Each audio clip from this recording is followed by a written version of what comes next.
sans aborder avec froideur et sincérité une question de première importance pour notre Assemblée, comme vous l'aurez certainement deviné, il s'agit des soubresauts qui ont quelque peu ébranlé notre institution ces derniers jours. C'est depuis la dernière session ordinaire que le bureau a enregistré une série de préoccupations émanant des honorables députés nationaux. Sans atermoiement, nous avons mis à profit les vacances parlementaires pour examiner chacune de ces revendications, ensemble avec le gouvernement de la République. En raison de quelques malentendus, certainement alimentés par une communication insuffisante et peu fluide, plutôt que par la mauvaise foi ou une volonté de nuire, un groupe de collègues députés ont porté une série de pétitions contre certains membres du bureau, y compris son président, c'est-à-dire moi-même.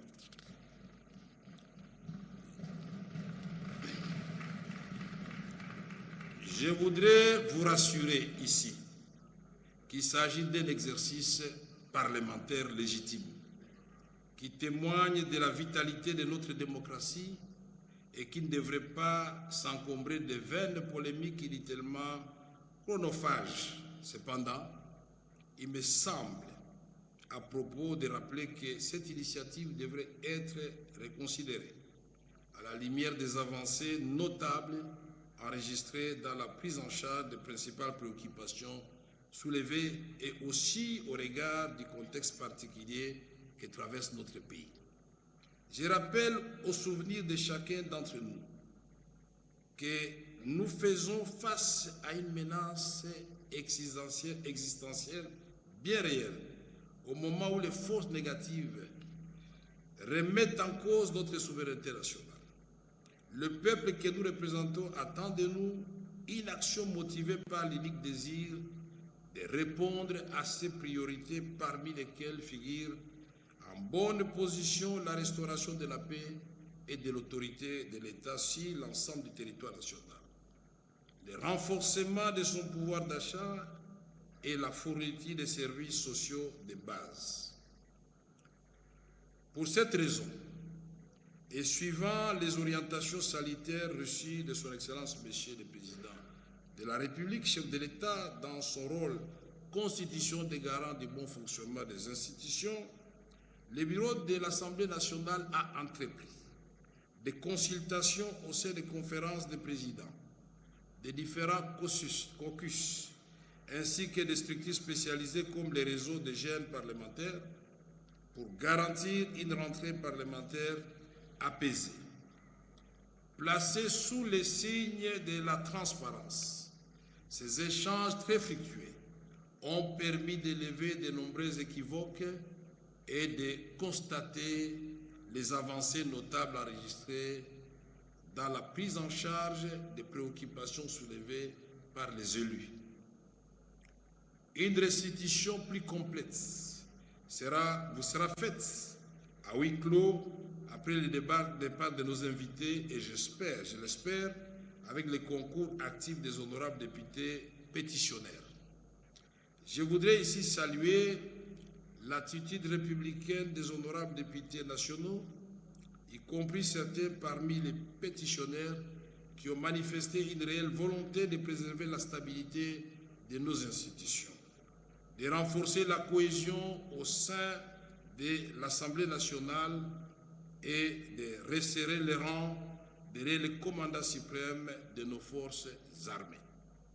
Je vous invite donc à la plus grande vigilance pour ne pas donner l'occasion à l'ennemi de renforcer une action, de transformer une action parlementaire compréhensible en un instrument politique au service de son plan de déstabilisation et de division de notre nation. Honorables députés, estimés collègues, puisque dans une certaine mesure il s'agit de ma personne, souffrez que je vous livre une confidence. Ma trajectoire personnelle porte le témoignage de mon engagement patriotique.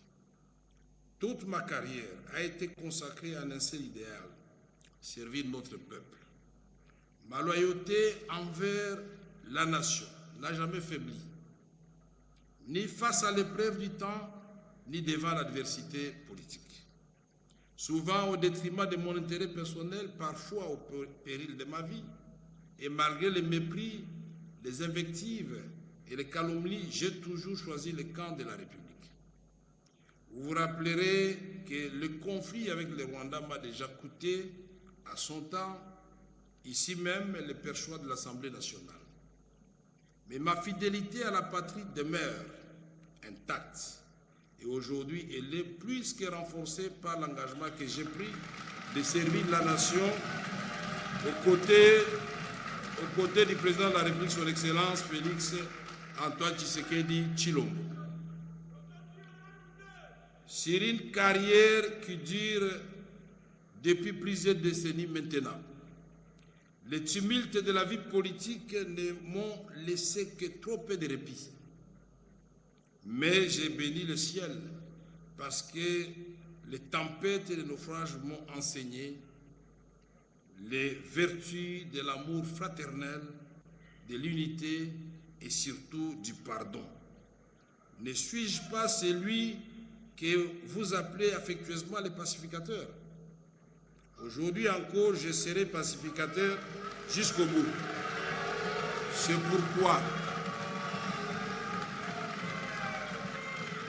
C'est pourquoi je voudrais vous dire, honorables députés, distingués collègues, que s'il y en a parmi vous qui se sont sentis froissés, heurtés ou dérangés de quelque manière que ce soit par ma conduite, par mes propos, qu'ils daignent bien accepter l'expression de mes regrets le plus sincères et j'implore leur pardon.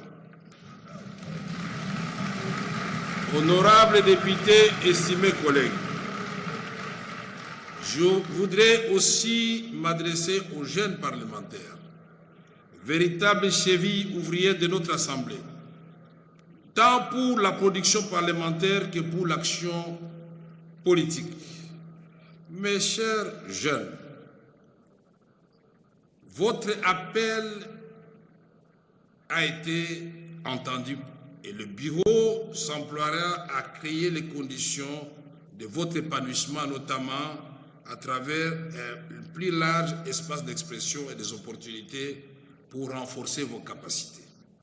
C'est d'abord pour répondre à vos besoins de formation que le bureau a entrepris de mettre en place une académie parlementaire en étroite collaboration avec les vice-premiers ministres, ministres de la fonction publique, l'IAU, à travers l'École nationale d'administration ENA. Cette session budgétaire sera la vôtre. Je vous invite, vous, autant que l'ensemble des députés nationaux, élus légitimes de notre peuple et gardiens de ses aspirations, à travailler avec acharnement dans l'abnégation et la discipline pour offrir à ces peuples dont nous sommes les élus légitimes et les gardiens de ses aspirations la contrepartie de la confiance qu'il a placée en nous.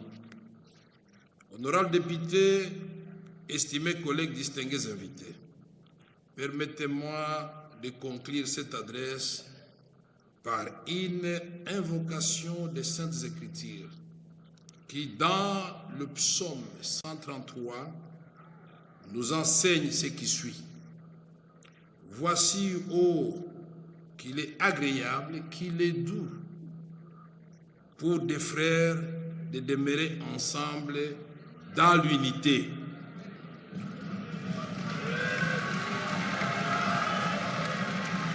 À notre peuple vaillant, je voudrais redire cette certitude. La paix finira par l'emporter, quelle que soit la durée de la guerre. Alors, notre pays retrouvera sa vocation naturelle, celle d'impulser le développement sur l'ensemble du continent. Nous travaillerons avec tous nos 9 voisins et le reste du monde pour donner à nos peuples respectifs c'est à quoi ils aspirent. Nous ne demandons rien d'autre que de vivre en paix avec tous les voisins et de tourner ensemble nos regards vers l'horizon qui conduira nos peuples respectifs au rendez-vous avec l'espérance. Que Dieu bénisse la République démocratique du Congo et son peuple, que vive la paix, l'amour et la cohésion. Je vous remercie.